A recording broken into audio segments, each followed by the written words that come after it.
আগের এই ভিডিওতে আমি বলছিলাম যে মালয়েশিয়া সম্পর্কে, মালয়েশিয়ার কলিং ভিসা সম্পর্কে আপনাদের যত প্রকার প্রশ্ন আছে সকল প্রশ্ন আপনারা এই ভিডিওর কমেন্ট বক্সে করে যান। আমি পরবর্তীতে আপনাদের যে কমেন্ট করছেন এই কমেন্টের উত্তর দেবো, নতুন একটা ভিডিও বানিয়ে। এই ভিডিওটা হলো আপনাদের সেই কাঙ্ক্ষিত ভিডিও। এই ভিডিওতে আমি আপনাদের যত ধরনের প্রশ্ন আছে সকল প্রশ্ন পড়বো এবং উত্তরগুলো দেবো।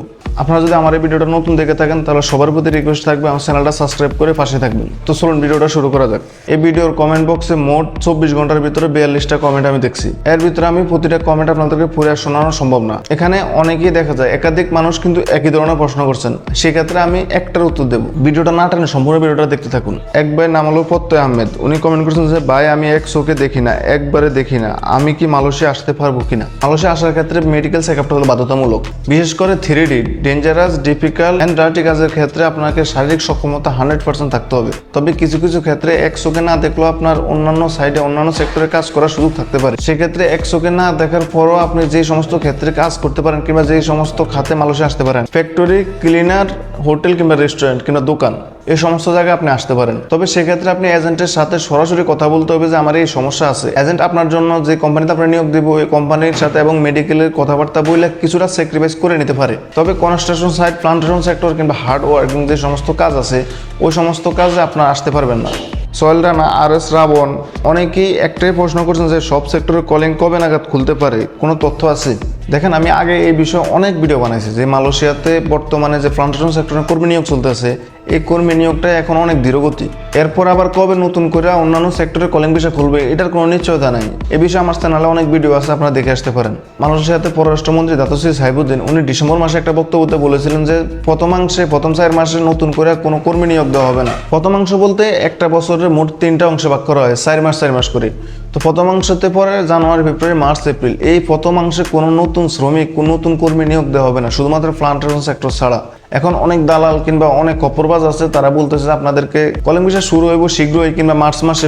কিছু কিছু দালাল কিন্তু বলছিল ফেব্রুয়ারি মাসের শেষ দিকে কিংবা ফেব্রুয়ারি মাসের প্রথম সপ্তাহ থেকে কলিং ভিসা চালু হইব নতুন করে। কই, এখনো তো চালু হয় না। আমি তো আপনাদেরকে এই বিষয়ে সতর্ক করেছি আর অনেক আগেই যে টাকা দিবেন না, পাসপোর্ট জমা দিবেন না। যে পর্যন্ত বাংলাদেশ মন্ত্রণালয় কিংবা মালয়েশিয়ার মন্ত্রণালয় এই বিষয়ে কোনো ঘোষণা না আসে সে পর্যন্ত আপনারা কোনো জায়গায় পাসপোর্ট জমা দেবেন না।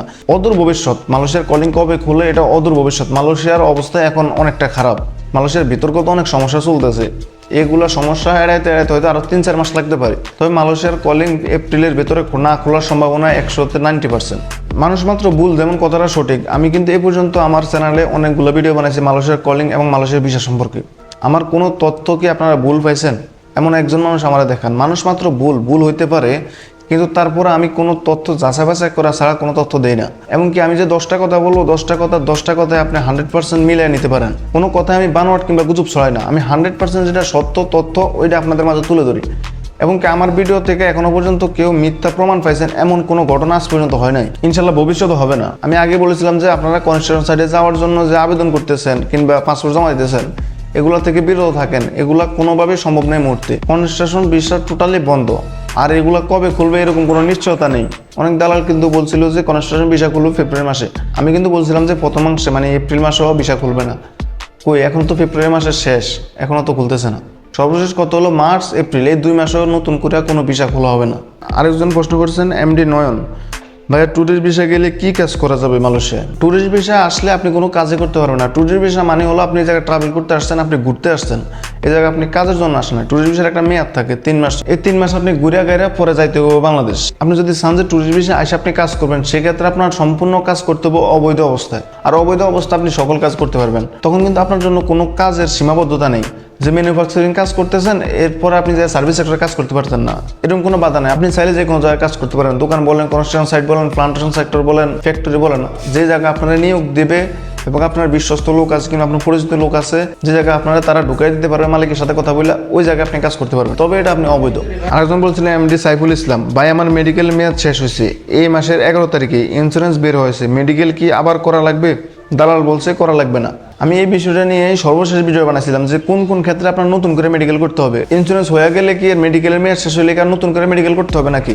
মালয়েশিয়াতে আপনার যে কোম্পানি আপনার নিয়োগ দিবে ওই কোম্পানি যদি কলিং ভিসার জন্য হাই কমিশনে আবেদন না করে কিংবা আপনার কলিং ভিসা কোনো প্রসেসিং না চলে, সেক্ষেত্রে মেডিকেলের মেয়াদ শেষ হয়ে গেলে আবার নতুন করে মেডিকেল করতে হবে। আরেকটা কমেন্ট MD তারেক, FGB কোম্পানিটা যাওয়ার জন্য মেডিকেল করছি, মেডিকেলের লাস্ট ডেট 5/3/2025, ইন্স্যুরেন্স হয়েছে এখনো কলিং হয়নি, প্লিজ কিছু জানাবেন। ভাই এই FGB কোম্পানি নিয়ে আমার মাথা খারাপ হয়ে গেছে। এফজিবি কোম্পানি কি, এটা কি এমন জিনিস, এটা নিয়ে সবাই খালি কমেন্ট করতেছেন। আপনি কোন এজেন্সির মাধ্যমে কাজ করতেছেন, কোন রিক্রুটিং এজেন্সির আন্ডারে আপনাদের কাজ চলতেছে, এই সমস্ত বিষয় আপনারা কিছু জানেন না, শুধুমাত্র কোম্পানির নাম বলে আপনারা যে এফজিবি কোম্পানি নিয়ে আমরা কমেন্ট করতেছেন। এরকম হাজার হাজার কোম্পানি আছে মালয়েশিয়াতে, আর এফজিবি কোম্পানির নাম বলে আমরা লাভ আছে নাকি? ঘুরে ফিরে খালি এফজিবি এফজিবি এফজিবি, কি এমন কোম্পানি এটা আমার মাথায় ধরে না। আরেকজন আরেকটা কমেন্ট করছেন, এমডি আরিফুল ইসলাম, আমি মেডিকেল করেছিলাম 21 নভেম্বর, পারফেক্ট মেডিকেল সেন্টার, মেডিকেলের মেয়াদ ছিল 2 মাস, ডিসেম্বর 17 তারিখে ইন্স্যুরেন্স দিয়েছে, এখনো কলিং হয়নি, এজেন্সি বলছে ফেব্রুয়ারি 28 তারিখের মাধ্যমে তোমার ভিসা হয়ে যাবে। এটা কতটুকু সত্য জানাবেন। দেখেন, যেহেতু আপনার এজেন্সি বলছে 28 তারিখের ভিতরে কলিং হয়ে যাবে, সে পর্যন্ত আপনি অপেক্ষা করেন, আর মাত্র 5-6 দিন সময় আছে, অপেক্ষা করে দেখেন। এমডি ফখরুল আলী, ইন্স্যুরেন্স কেমনে চেক করে, আর 3 মাস মেডিকেল শেষ হয়েছে আমার, আমি কি যেতে পারবো? আমি আগের ভিডিওতে বলছিলাম যে ইন্স্যুরেন্স চেক করা আমার কিংবা আপনার হাতে না, এটা চেক করতে পারবে শুধু বিএমইটি অফিস আর আপনার যে এজেন্সি, ওই এজেন্সি চেক করতে পারবে। এখন আপনার যদি কলিং ভিসা প্রসেসিং এর কাজ চলতেছে, আপনার অলরেডি কলিং ভিসার জন্য আবেদন ফি জমা দেওয়া হয়েছে মালয়েশিয়াতে, সেক্ষেত্রে আপনার দ্বিতীয়বার মেডিকেল করতে হবে না, সেক্ষেত্রে আপনি মালয়েশিয়া আসতে পারবেন। সবুজ মিয়া, মালয়েশিয়া কলিং কবে খুলবে আপনার মতে? আমরা নতুন লোক কতদিন পরে যেতে পারবো? আমি এই রিপ্লাইটা কিন্তু কিছুক্ষণ আগে দিয়েছিলাম যে এপ্রিল মাস পর্যন্ত মালয়েশিয়াতে নতুন কোনো কলিং ভিসা খোলার কোনো চান্স নাই। চন্দন কুমার, নভেম্বরে মেডিকেল করে এখনো কলিং পাই না, দালাল খালি ডেট নিচ্ছে, আসতে পারবো তো? দালাল ডেট দিতেছে, আপনি আগে যাচাই বাছাই করেন যে আপনার কোন এজেন্সির মাধ্যমে আপনার কাজগুলো চলতেছে, ওই এজেন্সির ব্যাকগ্রাউন্ড চেক করেন এবং তারা কতজন কর্মী নিতে পারবে, নিয়োগ অনুমতি দেখেন, সব কিছু দেখেন, তারপর আপনি শিওর হইবেন আপনি আসতে পারবেন কিনা। শাকিল ইউটিউব স্টুডিও, ভাই আমি ফুলের বাগানে যেতে মেডিকেল করছি 2 জানুয়ারি, এখনো অনলাইন হয়নি, অনলাইন হইতে দেরি হচ্ছে, 31 মার্চ পার হওয়ার পরেও কি এগ্রিকালচার বা এই কাজে যাওয়া যাবে না? পরিচিত লোকের কাছে কাজ, উনিও এই কাজ করে। প্লান্টেশন সেক্টরে কলিং ভিসার মেয়াদ কিন্তু 31 মার্চ পর্যন্ত, আর 31 মার্চের পরে যদি কোনো নতুন করে মেয়াদ না বাড়ায় সেক্ষেত্রে আপনারা আসতে পারবেন না। ফ্লাইট যদি 31 মার্চের আগে না হয় এবং মেয়াদও যদি না বাড়ানো হয় কলিং ভিসার, তাহলে আপনারা আসতে পারবেন না। ভাই আমাদের 18,000 লোকের ব্যাপারে একটা ভিডিও দেন, এই বিষয়ে আমি একটু উপরে আলোচনা করতেছি। এমডি রাব্বানি ইসলাম কমেন্ট করছেন, ভাই আমার মেডিকেল বাদ হয়ে গেছে, আমি কি যেতে পারবো? তারপর আবার সেম প্রশ্ন করছেন এমডি ওসমান, আসসালামু আলাইকুম ভাই, আমার মেডিকেল করা 3 মাস পার হয়ে গেছে কিন্তু কলিং আসেন, আমি কি যেতে পারবো? আপনার মেডিকেলের ডেট যদি ওভার হয়ে যায়, মেডিকেলের মেয়াদ যদি উত্তীর্ণ হয়ে যায়, তাহলে আপনি নতুন করে মেডিকেল করতে হবে। মেডিকেলের মেয়াদ 3 মাস কিংবা 90 দিনের ভিতরে যদি আপনার কলিং ভিসা শো না করে কিংবা কলিং ভিসা না আসে, সেক্ষেত্রে নতুন করে আবার মেডিকেল করতে হবে। তারপর এমডি শাকিল, ভাই আমার এই মাসের 11 তারিখে মেডিকেলের মেয়াদ শেষ, কিন্তু আল্লাহর রহমতে 11 তারিখে কলিং অনলাইন হয়েছে, আমি কি এখন মালয়েশিয়া আসতে পারবো? ভিসা হাতে পেতে কতদিন লাগবে দয়া করে জানাবেন। আপনার মেডিকেলের মেয়াদ 11 তারিখে শেষ, কিন্তু 11 তারিখের ভেতরে আপনার কলিং আসছে, তার মানে আপনি মালয়েশিয়া আসতে পারবেন। কলিং ইস্যু হওয়ার পরবর্তী ধাপ হলো এই ভিসা, শীঘ্রই এই ভিসা পেয়ে যাবেন। হয়তো কোনো ক্ষেত্রে 15 দিন লাগতে পারে, 20 দিন লাগতে পারে, কিংবা 1 মাস লাগতে পারে। মেডিকেলের মেয়াদ শেষ হয়ে গেলেও আপনার কিন্তু সেক্ষেত্রে নতুন করে কোনো মেডিকেল করার প্রয়োজন হবে না। রফিকুল ইসলাম রাকিব, উনি কমেন্ট করছেন, ভাই বায়ার লেখা আসলে কি হয়? বায়ার লেখা আসলে তার মানে আপনার কোম্পানি থেকে, আপনার যে কোম্পানি নিয়োগ দেবে ওই কোম্পানি থেকে আপনার 20,000 টাকা পরিশোধ করা হয়েছে। এমডি সুজন মিয়া, প্লান্টেশন কলিং কবে থেকে পুরা দমে চালু হবে? প্লান্টেশন সেক্টরে কলিং ভিসা কবে থেকে পুরা দমে চালু হবে এটার কোনো নিশ্চয়তা নেই। প্রথম থেকে এখনো পর্যন্ত সেম গতিতে কাজ চলতেছে। হতে পারে এই প্লান্টেশন সেক্টরও গত বছরের কলিং ভিসার মতো সেম অবস্থা হওয়ার সম্ভাবনা আছে, তাই আপনারা যাচাই বাছাই করে রিক্রুটিং এজেন্সি নির্বাচন করুন। হাবিফান, ভাই মেডিকেল অনলাইন হয়েছে কিনা আমি কিভাবে দেখবো? মালয়েশিয়ান ওয়েবসাইট মাই IMMES, এই ওয়েবসাইটে গিয়ে আপনি পাসপোর্ট নাম্বার দিয়ে মেডিকেল চেক করতে পারবেন। আলামিন মিয়া, ভাই আমার এজেন্সি মেডিকেল করেছে, বলেছে যে ফ্যাক্টরি ভিসা দেবে, সম্পূর্ণ ভুয়া, সম্পূর্ণ বাটপারি।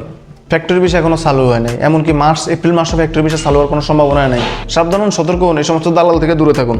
এমডি আবিদ ইসলাম, আমাদের সমস্যা কি? কলিং পাইছি, ভিসা পেন্ডিং অবস্থায় আছে, তাও এত দেরি হচ্ছে কেন? দেখেন মালয়েশিয়ান সার্ভারও কিছু সমস্যা আছে, কিছু সমস্যার কারণে হয়তো একটু লেট হইতেছে, তো শীঘ্রই পেয়ে যাবেন। এমডি মিজান, ভাই আমার অনলাইন হয়েছে 2 মাস হয়েছে, আমার কি মেডিকেলের মেয়াদ থাকবে? কলিং আসতে কতদিন সময় লাগবে একটু জানাবেন। মেডিকেলের মেয়াদ 90 দিন কিংবা 3 মাস, 3 মাসের ভিতরে যদি কলিং আসে সেক্ষেত্রে আপনি মালয়েশিয়া আসতে পারবেন। কিছু ক্ষেত্রে কলিং 15 দিন 1 মাসের ভিতরে চলে আসে, আবার কিছু ক্ষেত্রে 2 মাসও পার হয় কলিং আসার ক্ষেত্রে। এই প্লান্টেশন সেক্টরে কলিং ভিসাটা আসতে একটু ধীরগতি হইতেছে। আনোয়ারুল ইসলাম, ভাই আমাদের কলিং আসে না, তাহলে আমাদের কি অবস্থা হবে? দেখেন যদি মেডিকেলের মেয়াদ 90 দিন থাকে, 90 দিনের ভিতরে যদি আপনার কলিং না আসে সেক্ষেত্রে আবার নতুন করে মেডিকেল করতে হবে। তারপর 18,000 কর্মী নিয়ে অনেকে প্রশ্ন করছেন, আমি সকলের প্রশ্নের উত্তর দিতেছি একবারেই।